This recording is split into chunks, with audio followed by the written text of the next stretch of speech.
আসসালামু আলাইকুম ওরহমতুল্লাহ বরাকাতুহু। আলহামদুলিল্লাহ, আসসালাতু ওয়াসসালামু আলা রাসূলিল্লাহ ওয়া বা'দ। সুপ্রিয় দর্শক, বিবাহকে কেন্দ্র করে গায়ে হলুদের অনুষ্ঠান এটি আমাদের সমাজে অতি পরিচিত একটি সংস্কৃতি।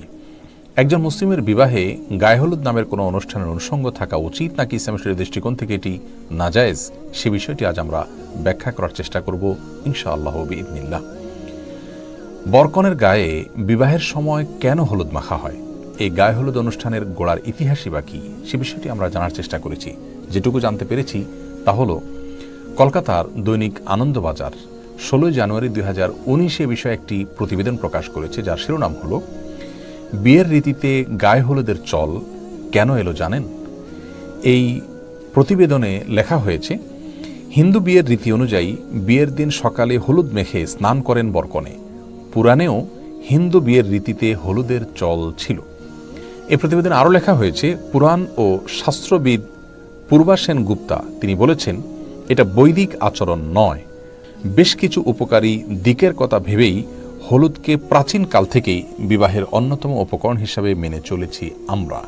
অর্থাৎ হিন্দু ধর্মে বা হিন্দু সমাজে এটিকে অনেক উপকারী দিক মাথায় রেখে দীর্ঘদিন থেকে পালন করে আসছে মানুষ। এ বিষয়ে বাংলাপিডিয়া বলছে, বৈদিক যুগ থেকে ভারতীয় হিন্দু সমাজে গাত্রহরিদ্রা বা অধিবাস বিয়ের অনুষ্ঠানে অবশ্য পালনীয় শাস্ত্রাচার ও লোকাচার হিসাবে পালিত হয়ে এসেছে। বরকনের দাম্পত্য জীবনকে যে কোনো ধরনের অকল্যাণ ও অপশক্তির অনিষ্ট থেকে মুক্ত রাখার কামনা থেকেই এসব লোকাচার পালন করা হয়। এটি মূলত একটি মাঙ্গলিক অনুষ্ঠান। প্রিয় দর্শক, বিয়ের সময় গায়ে হলুদ বিষয়ে এই দুটি সূত্র থেকে যে তথ্য আমরা পেয়েছি সেটি একেবারেই পরিষ্কার, আর তা হলো যে এটি মূলত হিন্দুদের একটি সংস্কৃতি যা তাদের থেকে চলে এসেছে এবং এর পেছনে একটি বিশ্বাসগত দিক রয়েছে।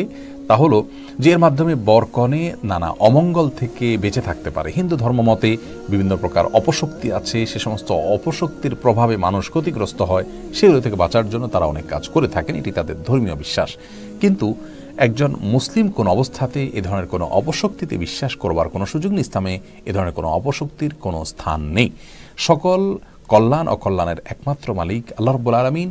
আল্লাহর কাছে আশ্রয় চাওয়া ছাড়া এ জাতীয় কোনো বস্তু বা কোনো সংস্কৃতি, কোনো কালচার, এগুলোর মাধ্যমে একজন মুসলিম কোনো অবস্থাতেই কোনো তথাকথিত অপশক্তি থেকে বাঁচার চেষ্টা করার কোনো সুযোগ ইসলামে নেই। আমরা অনেকেই জানি যে এই গায়ে হলুদ অনুষ্ঠানে শুধু হলুদ নয়, বরং দূর্বা, তিল, সরিষা, আরও অনেক বস্তু ব্যবহার করা হয়ে থাকে এবং এর সবগুলোর কারণ হলো ওই যে এটাকে বলা হয়েছে মাঙ্গলিক অনুষ্ঠান, বিভিন্ন ধরনের অকল্যাণ থেকে বেঁচে থাকা এবং দাম্পত্য জীবনে সুখ শান্তি যেন হয় সেই জন্য এগুলো করা হয়ে থাকে। তো প্রথমত এটি হিন্দুদের একটি ধর্মীয় সংস্কৃতি এবং এখানে তাদের বিভিন্ন রকমের বিশ্বাসগত দিক আছে যেগুলো শিরপূর্ণ বিশ্বাস। একজন মুসলমান কোন অবস্থাতে সেগুলো বিশ্বাস করতে পারেন না। আর এর বাইরে যে বিষয়টি আমাদের সবারই জানা, তা হলো গায়ে হলুদ অনুষ্ঠান মানে হলো নারী পুরুষের অবাধ বিচরণ, অবাধ মিশ্রণ এবং মেলামেশা। বরের গায়ে অনেক সময় ভাবি কিংবা গায়ের মহারাম মহিলারা হলুদ মেখে দিয়ে থাকেন এবং এটাকে তারা এনজয় করেন। কনের হলুদ অনুষ্ঠানে দেখা যায় গায়ের মহারাম ছেলেরা, পুরুষরা সেখানে থাকেন এবং তারা একে অন্যকে মাখামাখি করে থাকেন, গোটা শরীরে হলুদ মাখামাখি হয়ে থাকে।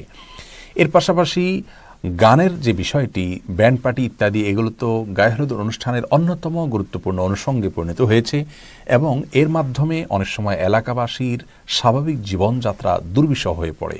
গানের আওয়াজে আশেপাশে মানুষের বসবাস করাটাই অত্যন্ত কঠিন একটি বিষয় পরিণত হয়ে যায়। বিবাহকে কেন্দ্র করে এ ধরনের গানের অনুষ্ঠানের আয়োজন, ব্যান্ড পার্টি ইত্যাদি আমাদের এই সমাজে করা হয়, যে সমাজের মানুষ নিজেদেরকে সভ্য বলে দাবি করে, অথচ এটি কোনো সভ্য সমাজের মানুষের কাজ হতে পারে না যে আপনার গানের আওয়াজে আশেপাশে মানুষ ডিস্টার্ব ফিল করতে পারেন।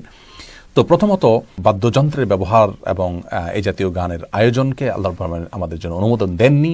বিবাহকে কেন্দ্র করে যে দব বাজানোর অনুমোদন রয়েছে, ছোট শিশুদের গান করার অনুমতি রয়েছে, এটি সেই অনুমতি নয়। অর্থাৎ এই ব্যান্ড পার্টি করা এবং বড়রা নাচানাচি করা এবং সেখানে আপনার নানা রকমের মিউজিক্যাল ইনস্ট্রুমেন্ট ব্যবহার করা, এটি ইসলামের শরীয়তের দৃষ্টিকোণ থেকে কোনো অবস্থাতে জায়েজ নয়। সেই সাথে আপনার নারী পুরুষের যে অবাধ মেলামেশার বিষয়টি রয়েছে সেটি তো আছেই, আর তার চাইতেও বড় হলো যেখানে হিন্দু আইনি বিশ্বাস রয়েছে যার সঙ্গে একজন মুসলমান কখনো একাত্ম হতে পারেন না। বিবাহ একটি ইবাদত, এটি একটি ধর্মীয় কাজ। বিবাহের সময় আমরা চেষ্টা করি যে ইসলামী পদ্ধতিতে বিবাহটা শুদ্ধভাবে যেন সম্পাদিত হয়।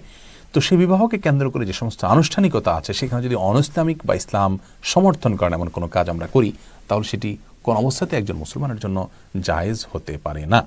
অতএব আমাদেরকে সুস্থ শুদ্ধ সংস্কৃতির পথে ফিরে আসতে হবে। আর উদারতার নামে বা দেশীয় কালচারের নামে ভিন্ন ধর্মের সংস্কৃতিকে নিজেদের মধ্যে ধারণ করার কোনো সুযোগ থাকতে পারে না।